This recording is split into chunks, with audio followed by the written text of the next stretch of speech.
The jungle didn't whisper that day. It roared, thick with heat and tension. The trees seemed to lean in, as if they too anticipated the violence about to unfold. Rocky Versace and his small patrol moved cautiously along a narrow path near the Mekong Delta. Their mission had started like many others: advise, observe, report. But in Vietnam, everything could change in a breath. And it did. Gunfire erupted from the tree line. An ambush, the kind that offers no warning, no chance to reposition. Only chaos. Explosions cracked the air. Bullets hissed through branches. Men hit the ground, screaming. Rocky turned instinctively, trying to cover the rear, his rifle raised, his voice shouting orders over the cacophony. A grenade landed nearby. He dove, shielding a fellow soldier, but the blast sent him tumbling. Dazed and bleeding, he crawled toward the sounds of battle, only to find his team scattered, many already wounded. The enemy closed in. With blood on his face and rage in his heart, Rocky refused to give in. He kept firing, even as his own strength faded. But there were too many. They overran the position, dragging survivors into the jungle. When silence returned, it was absolute. What remained was a trail of broken equipment, scorched foliage, and footprints vanishing into the trees. Rocky Versace, U.S. Army captain, was now a prisoner of war. But even in chains, his war was far from over. Before the jungle, before the chains, before the silence, there was just Humbert Roque Versace, the eldest son in a proud military family. Born in Honolulu in 1937 and raised in Norfolk, Virginia, Rocky, as everyone called him, grew up under the strong discipline of a military household. His father had served in World War I, and the values of honor, duty, and sacrifice were part of daily life. He was Catholic, fiercely so, and wore his faith like armor. In school, he was sharp, competitive, and stubborn. He played football with fire and ran track like a storm.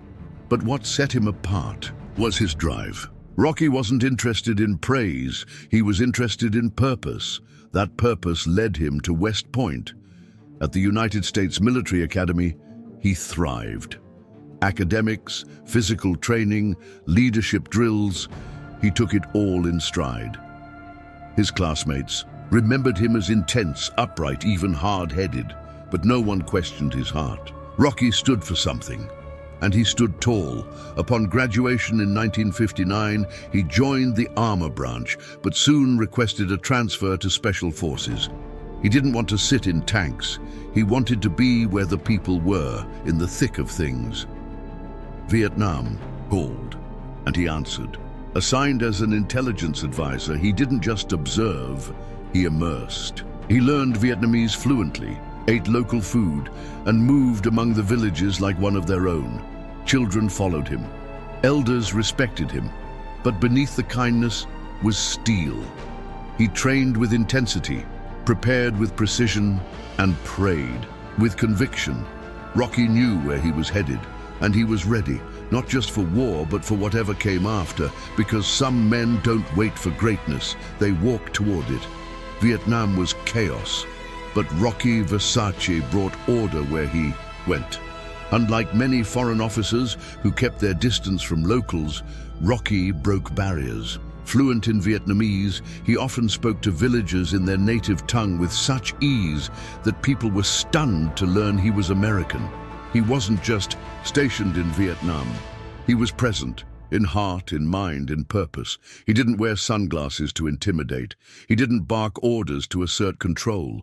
He knelt down to speak to children. He shared meals with farmers. He walked barefoot into remote hamlets to check on the sick. To Rocky, leadership meant service, not command. He believed in the mission, not just the military one, but the human one. "We're not here to conquer," he once told a fellow officer. "We're here to protect." Villagers began to trust him. He taught English to children, helped build a small school, listened to local grievances, and relayed them to command. To the Vietnamese, he wasn't an occupier. He was a bridge. But Rocky never forgot he was a soldier. He trained harder than anyone, pushed his men with compassion and strength. He demanded discipline and gave loyalty. His faith was unwavering, but so was his readiness. In him lived the rare balance of humility and power. When patrols went into danger zones, Rocky volunteered. When others hesitated, he moved first, not out of pride, but responsibility. In a war that so often blurred the lines between friend and foe, Rocky made his line clear: protect the innocent, stand with your men, never surrender your soul. October 29, 1963 started like any other day in the Mekong Delta. The morning air was thick with humidity. Rocky Versace and a small team of American advisors accompanied South Vietnamese civilian irregular defense group troops on a mission to root out Viet Cong presence near U Minh Forest. It was familiar terrain, deceptively calm, the kind of quiet that made Rocky uneasy. They moved cautiously, eyes scanning every shadow. But the jungle held secrets, and that morning it chose to reveal them. Without warning, automatic fire erupted from the undergrowth. It wasn't random, it was coordinated, a textbook ambush. The Viet Cong had been waiting. Chaos exploded, soldiers dove for cover. Some fell instantly. The jungle lit up with muzzle flashes and shouted commands. Rocky immediately pushed a wounded comrade behind a fallen tree and returned fire, directing others with calm clarity. Despite being outnumbered and outgunned, he held his position, buying time for the wounded to crawl to safety. Then a grenade landed meters away. Without hesitation, Rocky threw himself toward it, shielding two nearby soldiers from the blast. The explosion tore through the earth and sprayed shrapnel into his legs and back. Bloodied but alive, he crawled, still firing. The team was surrounded. Ammunition dwindled. Orders crackled over the radio. Fallback was impossible. Rocky made a final attempt to organize a breakout, pulling wounded men with him, but the Viet Cong closed in. One by one, the survivors were seized, rifles pressed to their necks. Rocky was the last. He stood, defiant, limping, covered in mud and blood. They beat him, disarmed him, dragged him away, but he never begged, never pleaded. Not a word of surrender crossed his lips. As he disappeared into the shadows of the forest, his men watched in silence, stunned by the defiance in his eyes. He was no longer just an officer. He was now a prisoner of war, and his greatest battle had just begun. There were no prison walls, no bars, no signs. But make no mistake, Rocky Versace was trapped.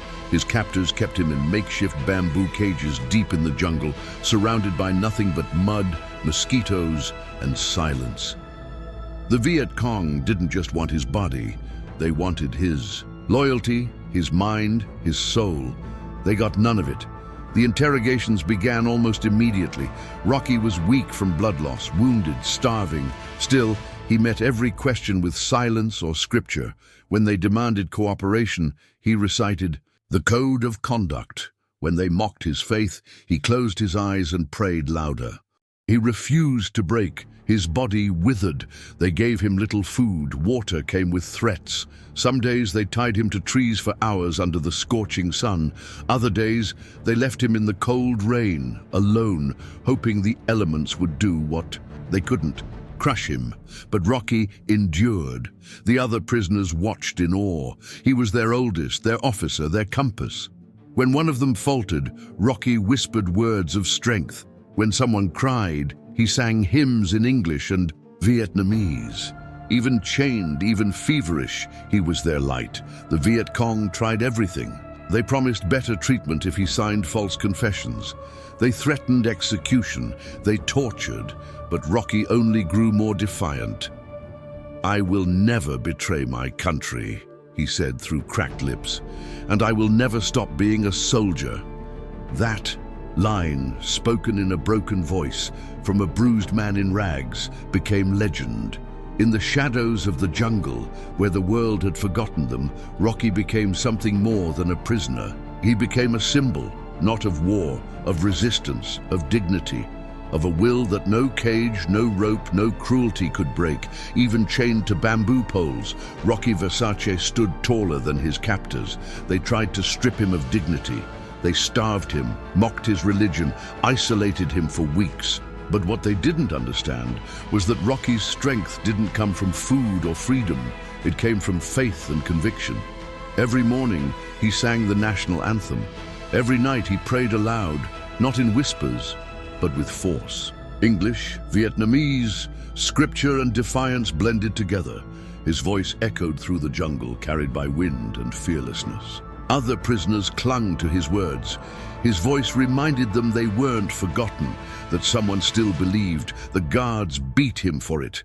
Again and again, they told him to stop praying, to stop singing, to stop resisting.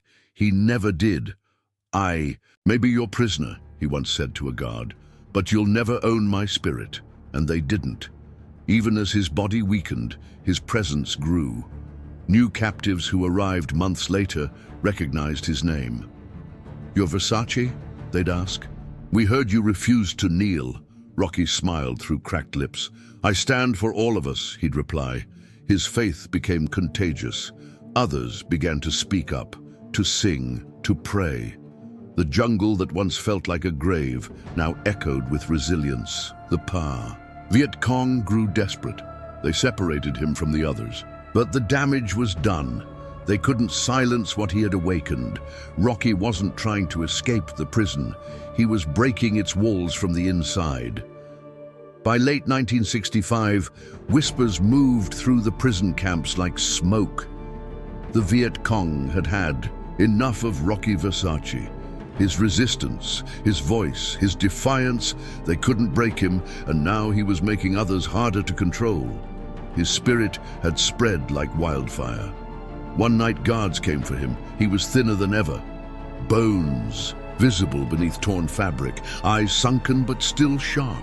A fellow prisoner later recalled the moment. They pulled him out of the cage like he was nothing, but he walked out like he was everything. Rocky didn't look back. He knew where they were taking him.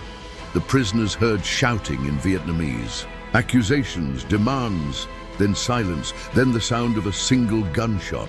It echoed through the jungle. Final, sharp, absolute. Rocky Versace was gone. No grave, no cross, no final words heard by his brothers in arms. Only stories passed from one prisoner to another, like sacred scripture. They say he never cried, never begged, never betrayed. Even in his last breath, he stood. Years later, during repatriation efforts, no remains would be recovered. His name would stay etched in memorials, in records, in memories, but not on a headstone. He became the voice you couldn't silence, the flame you couldn't extinguish, the soul you couldn't chain.